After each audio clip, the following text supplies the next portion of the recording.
झोले में मछलियां लेकर बच्चे दौड़ते हुए पतली गली में क्यों घुस गया? झोले में मछलियां लेकर बच्चे दौड़ते हुए पतली गली में इसलिए घुस गए क्योंकि मछली को जीवित रखने के उद्देश्य से वे घर जल्दी पहुंचना चाहते थे और पतली गली से घर नज़दीक पड़ता था और साथ ही उस दिन बाजार का दिन था जिसके कारण मेरे रास्ते पर काफ़ी भीड़ और बूंदाबूंदी वर्षा भी हो रही थी।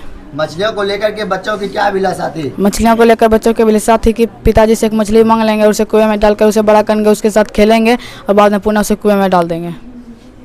मछलियां घर लाने के बाद बच्चों ने क्या किया? मछलियां ले घर आने के बाद बच्चे नहान घर में घुस गए और अंदर से दरवाज़ा बंद कर लिया और बड़ी बाल्टी को आधी खाली कर लिया और उसमें झोले की तीनों मछलियां डाल दी और फिर अपने अपने भीगे कपड़े को निचोड़ कर बाल्टी को घेर कर बैठ गया। दीदी कहाँ थी और वो क्या कर रही थी? दीदी ऊपर अपने कमरे में सोई थी, लेटी थी और अपने पहनी हुई साड़ी को सिर तक ओढ़कर करवट लिए सिसक कर रो रही थी।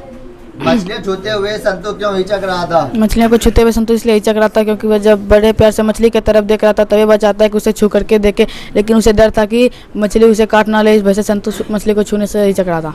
मछली के बारे में दीदी ने क्या बतलाया था? मछली के बारे में दीदी ने बतलाया था कि जो मछली मर जाती है उसकी आंखों में देखने से परछाई नहीं दिखती। बच्चों ने इसकी पर कुछ समय की जब वे बाजार से 3 मछलियां खरीद करके लाते हैं जिसमें कि एक मछली मरी हुई थी और पानी के बाल्टी में नीचे दबी हुई थी।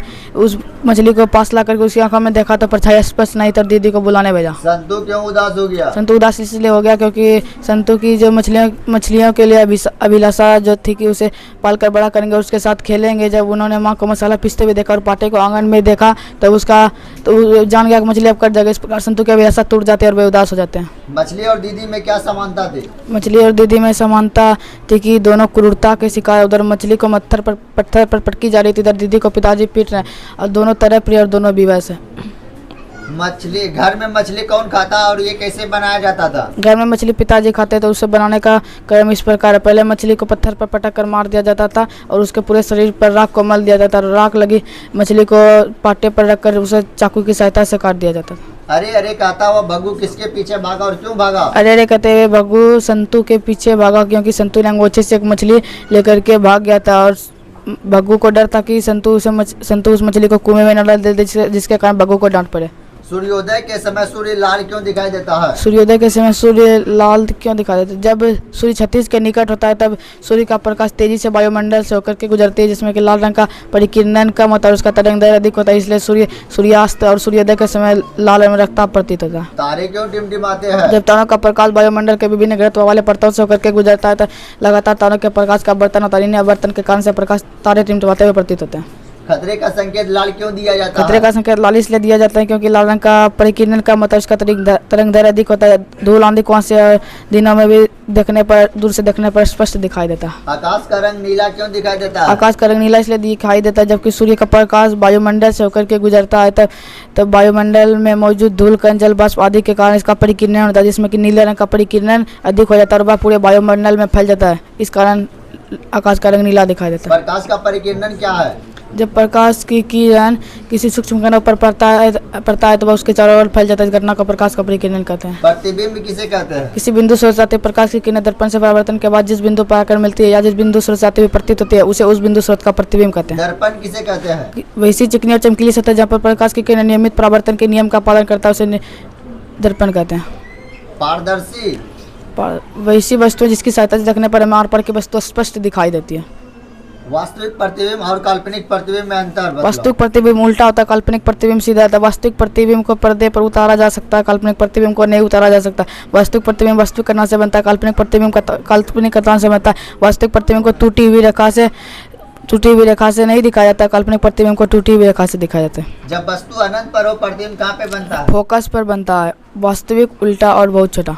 जब वस्तु को फोकस पर रखेंगे प्रतिबिंब कहाँ पे बनता है? अनंत पर, वास्तविक उल्टा बहुत बड़ा।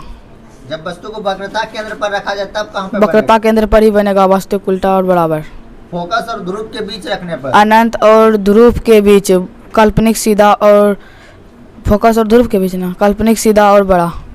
प्रकाश का अपवर्तन और उसका नियम बदलाओ।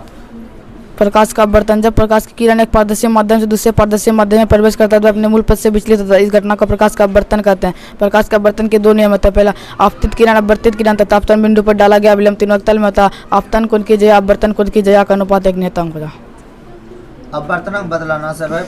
वायु का अपवर्तनांक 1.0003, केरोसिन का 1.36 ना 1.44, पानी का 1.33, एल्कोहल 1.36, तारपीन 1.47, कार्बन डाइऑक्साइड 1.50, गलत है 1.63, बेंजीन का 1.50, बर्फ का 1.31, क्राउन कांच का 1.52, हीरा का 2.42, फिलंट कांच का 1.65।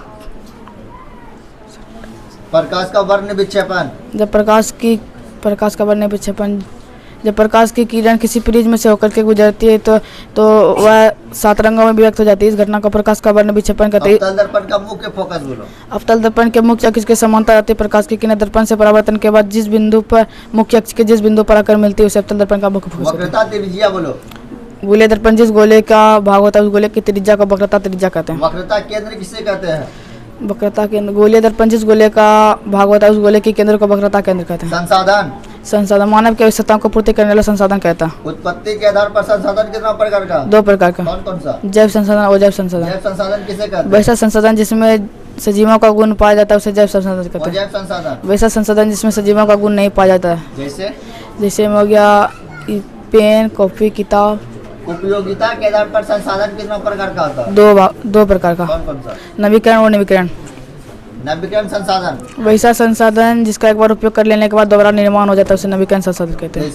जैसे हमें हो गया वायु, पानी, मिट्टी। स्वामित्व के आधार पर संसाधन कितना प्रकार का होता है? 4 प्रकार का। कौन कौन? निजी संसाधन, सामुदायिक सार्वजनिक संसाधन और राष्ट्रीय संसाधन और अंतर्राष्ट्रीय संसाधन। संसाधन किसे कहते हैं? वैसा संसाधन जिस पर अधिकार निजी व्यक्ति का हो उसे निजी संसाधन कहते हैं। राष्ट्रीय संसाधन बोलो। देश में मौजूद सभी संसाधन राष्ट्रीय संसाधन कहलाता है। फ्रिज में बतलाओ। यह पारदर्शी पदार्थ का बना होता है। इसका 3 सतह आयताकार और 2 सतह त्रिभुजाकार होता है। द्वितीय केंद्र धनुष बोलो। जब जल बूंदा में सूर्य का प्रकाश पड़ता है तब उसका 2 बार अपवर्तन और 1 बार परावर्तन होता है। तब 2 बार द्वितीय को बोले 2 बार परावर्तन होता है तब इसका द्वितीय इंद्रधनुष का निर्माण होता है। टिंडल प्रभाव बतलाओ। किसी कोलाइडी विलयन में निलंबित कणों से प्रकाश के परिकिरण को कोलाइडी विलयन का प्रभाव कहते हैं। क्या करो? इंद्रधनुष एक प्रकार का सौर स्पेक्ट्रम है। यह जब सूर्य का प्रकाश जल बूंदों पर पड़ता है तब यह बनता है।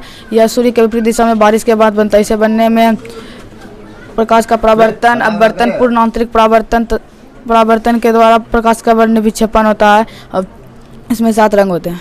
आलसशाला में आग लगने पर क्या हुआ? आलसशाला में आग लगने पर सभी दूरता से भाग गए और 4 आलसी सोते हुए आपस में बातें कर रहे थे। फैली आग को देखकर नियोगी पुरुषों ने 4 आलसी के बाल पकड़ घसीटते हुए बाहर निकाला। आलसशाला से हमें क्या शिक्षा मिलती है? आलस कथा में विद्यापति ने बताया है कि आलस मानव शरीर का सबसे बड़ा दुश्मन है। आलसी व्यक्ति का जिंदगी दुखमय होता है। लोग उसे हे दृष्टि से देखते हैं। वो अपना काम सही समय पर नहीं कर पाते हैं। मित्र लोग भी उससे मुंह मोड़ लेते हैं। उसका विकास रुक जाता है। उसका जीवन केवल दयावान लोगों पर निर्भर हो जाता है। अतः हम लोगों को आलस को त्याग देना चाहिए। चारों आलसियों का वार्तालाप को अपने शब्दों में बतलाओ। जब नियोगी पुरुषों ने आलसशाला में आग लगाई तो सभी दूरता से भाग गए और 4 आलसी सोते हुए आपस में बातें कर रहे थे। पहला बोला, ओह यह हल्ला कैसा।